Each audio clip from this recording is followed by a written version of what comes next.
தேர்தல் ரிசல்ட் இப்பவே தெரிந்து கொண்ட காரணத்தால் தான் நீங்க பாக்குறீங்க ஓவரா குழம்ப ஆரம்பிச்சுட்டாரு பழனிசாமி. அதுல தன்னைத்தான பெரிய புலனாய்வு புலின்னு நினைச்சுக்கிட்டு காமெடி பண்ணிக்கிட்டு இருக்கிறாரு. கலைஞரும் வாஜ்பாயும் இருக்கிற போட்டோவை காண்பிச்சு நீங்க கூட்டணி வைக்கிறியா அப்படின்னு கேட்கிறாரு. நாங்க கூட்டணி வச்சமே தவிர பழனிசாமி மாதிரி அழகு வைக்கல, அதை புரிஞ்சுக்கீங்க.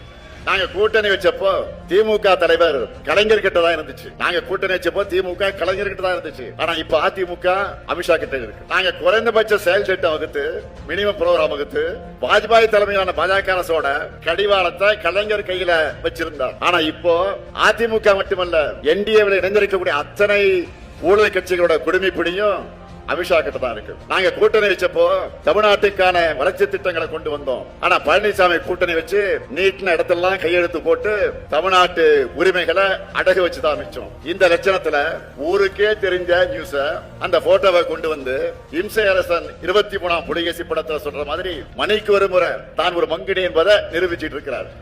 தலைமை பண்பும் அடக்கமும் இல்லாம சொந்த கட்சியினரே துரத்தி விட்டுட்டு சந்தர்ப்பத்துக்காக கூட்டணி கட்சிகளுக்கு கூட துரோகங்கள் செஞ்ச பழனிசாமி இப்படி பேசாமல் இருந்தாலும் ஆச்சரியப்படணும். அதிமுகவில் இருந்து விலகினவங்க இன்றைக்கு தாய் கழகமான திராவிட முன்னேற்ற கழகத்துக்கு வரதை பார்த்து வயிறெறிஞ்சி இப்படி பேசி இருக்கிறார். திமுகவில் இருந்து பிரிஞ்சதுதான் அதிமுக. திராவிட இயக்க உணர்வில் இருந்து விலகி அந்த இயக்கத்தை தவறான பாதையில பழனிசாமி கொண்டு போகும்போது பலரும் விலகிறாங்க, நம்முடைய தாய் கழகத்துக்கு திரும்புறாங்க. இதுல தவறில்லையே.